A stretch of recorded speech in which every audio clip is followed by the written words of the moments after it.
Hello viewers, আশা করি ভালো আছো। প্রতিবার এনে আপনার সামনে নতুন আরেকটি ভিডিও নিয়ে চলে আসলাম। আজ আলোচনা করব আপনার এইচএসসি 2024 যারা আছেন, যে প্রায় 14 লাখ শিক্ষার্থীর কিন্তু মনে একই প্রশ্ন যে এইচএসসি পরীক্ষার রেজাল্ট 2024 কবে দেবে। কিন্তু সবার কিন্তু একই ধরনের প্রশ্ন। আজকে এই নিয়ে আলোচনা করব যে আপনাদের কিন্তু এইচএসসি ফল প্রকাশের সম্ভাব্য একটা সময় কিন্তু জানা গেছে। এই নিয়ে কিন্তু একটা আপডেট প্রকাশিত হয়েছে। এখানে দেখতে পাচ্ছেন দৈনিক ইত্তেফাক একটা আপডেট প্রকাশিত হয়েছে। আজকে এই নিয়ে যে সব কিছু আলোচনা করব। তার আগে বলি, আপনি যদি এই চ্যানেল নতুন হয়ে থাকেন তার আপনার কাছে রিকোয়েস্ট থাকবে যে এই ধরনের নিত্য নতুন অল এডুকেশনাল আপডেট সবার আগে পাওয়ার জন্য অবশ্যই চ্যানেলটি সাবস্ক্রাইব করে পাশে থাকবেন। কারণ আপনার লাইক এবং সাবস্ক্রাইবের কারণে কিন্তু আমাদের নতুন আরেকটা ভিডিও তৈরি করে অনুপ্রেরণা সৃষ্টি করে। যে এইচএসসি 24 যারা আছে সবার কিন্তু একই প্রশ্ন, আপনার রেজাল্টটা কবে দেবে। ঠিক আছে, যে সবার কিন্তু এই ধরনের প্রশ্ন।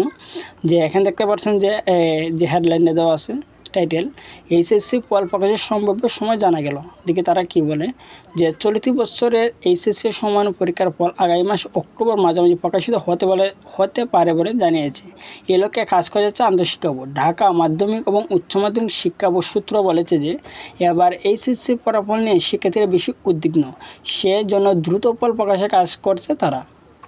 জানা গেছে যে এইচএসসি ও সমমান্য পরীক্ষার ফলাফল কীভাবে তৈরি করা হবে তার একটা প্রস্তাবনা শিক্ষা মন্ত্রণালয়ের মাধ্যমিক শাখা থেকে অনুমোদন করে সচিবের দপ্তরে পাঠানো হয়েছে। পরে তার শিক্ষা উপদেষ্টার কাছে পাঠানো হয়েছে। উপদেষ্টা অনুমোদন দিলে তার চূড়ান্ত করা হবে এবং তার অনুমোদন না পেলে নতুন করে প্রস্তাব পাঠাতে হবে বোর্ডগুলিতে। জানতে চাইলে আন্তঃশিক্ষা বোর্ড সমন্বয় কমিটির সভাপতি এবং ঢাকা শিক্ষা বোর্ডের চেয়ারম্যান অধ্যক্ষ তপন কুমার সরকার গণমাধ্যমকে বলেন যে পরীক্ষার ফলাফল কীভাবে তৈরি করা হবে তার প্রস্তাবনা এখনও অনুমোদন হয়ে আসেনি। এই মন্ত্রণালয়ের বিষয়টি নিয়ে গুরুত্ব সহকারে কাজ চলছে, শীঘ্রই পেয়ে যাব। হয়তো এই সপ্তাহে না হলে আগামী সপ্তাহে সেটা অনুমোদন হতে পারে। প্রস্তাবনা অনুমোদন পেলে এইচএসসি ফল প্রকাশের সম্ভাব্য সময় কখন হতে পারে এবং এই প্রশ্নে তিনি বলেন যে আগামী সপ্তাহের মধ্যে প্রস্তাবনা চূড়ান্ত করে অক্টোবর মাঝামাঝি ফল প্রকাশ করতে পারব বলে আশা করছি। গত 30 জুন এইচএসসি ও সমান পরীক্ষা শুরু। এতে পরীক্ষা ছিল কিন্তু 14,50,790 জন। কিন্তু এবার এইচএসসি 2024 যারা দিয়েছেন প্রায় কিন্তু 14,50,790 জন শিক্ষার্থী কিন্তু পরীক্ষা দিয়েছে। এবং প্রথম দফায় রুটিন প্রকাশিত 8 দিন পরীক্ষা হওয়ার পর কোটা সংস্কার আন্দোলনের ঘিরে সৃষ্ট পরিস্থিতি 18 জুলাইয়ের সব পরীক্ষা স্থগিত করা হয়। এরপর 3 দফায় পরীক্ষা স্থগিত করা হয়। সর্বশেষ নতুন তারিখ নির্ধারণ করা হয়েছে 11 আগস্ট। এর মধ্যে পরীক্ষাগুলো বাতিল করার দাবিতে আন্দোলন শুরু হয় এবং 20 আগস্ট সচিবের শিক্ষা মন্ত্রণালয়ের ভবনের নিচে বিক্ষোভ করে তারা। পরবর্তী সময় এই পরীক্ষা বাতিল করা হয়। এখন বলি যে আপনাদের যে রেজাল্টটা তারা কবে দেবে।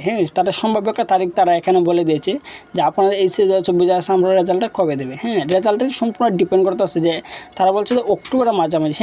অক্টোবরের মাঝামাঝি কত তারিখ আসলে এই সপ্তাহে আপনাদের রেজাল্টের যে ক্যাটালগটা তৈরি করে দেওয়া হয়েছে। এখন কিন্তু সম্পূর্ণ ডিপেন্ড করতেছে যে আপনাদের শিক্ষামন্ত্রীর কাছে সে যদি এই সপ্তাহে যদি সে অনুমোদন দিয়ে দেয়, সে যদি এই সপ্তাহে অনুমোদন দিয়ে দেয় তা আপনার রেজাল্টের যে প্রস্তাবটা সেটা যদি সে এই সপ্তাহে অনুমোদন দিয়ে দেয় তাহলে কিন্তু আপনার অক্টোবর মাঝামাঝি রেজাল্টটা পাবেন। ঠিক আছে, আর যদি তিনি এই সপ্তাহের মধ্যে যদি তিনি অনুমোদন না দেন তাহলে কিন্তু রেজাল্ট আরও পেছাবে।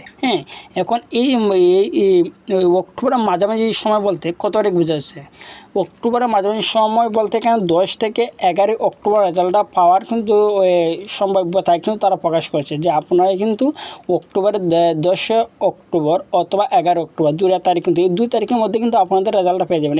10 অক্টোবর না কিন্তু 11 অক্টোবর এই 2 দিনের মধ্যে কিন্তু এইচএসসি 2024 রেজাল্টটা কিন্তু পেয়ে যাবেন। যদি এই সপ্তাহে যদি সে যে আপনারা এইচএসসি 2024 রেজাল্টের যে একটা প্রস্তাবনা তৈরি করেছে সেই প্রস্তাবনা যদি সে অনুমোদন দিয়ে দেয়, ঠিক আছে, যদি অনুমোদন দিয়ে দেয় তাহলে কিন্তু আপনারা যে অক্টোবরের মাঝামাঝি বলতে বোঝানো হয়েছে যে এখানে 10 থেকে 11 অক্টোবর। 10 থেকে 11 অক্টোবরে কিন্তু আপনারা রেজাল্টটা পেয়ে যাবেন। ঠিক আছে, আশা করি বুঝতে পারছেন যে আপনারা যে এইচএসসি 2024 ফল প্রকাশের সম্ভাব্য তারিখটা কবে। তারপর যদি না বুঝে থাকেন অবশ্যই কমেন্ট করে জানাবেন। আর যদি ভিডিওটি ভালো লাগে থাকে অবশ্যই একটি লাইক দেবেন। আর আপনি যদি এই চ্যানেল নতুন হয়ে থাকেন তার আপনার সাথে রিকোয়েস্ট থাকবে যে এই ধরনের নিত্য নতুন অল এডুকেশনাল আপডেট সবার আগে পাওয়ার জন্য অবশ্যই চ্যানেলটি সাবস্ক্রাইব করে পাশে থাকবেন। ধন্যবাদ, দেখা হবে অন্য কোনো ভিডিওতে।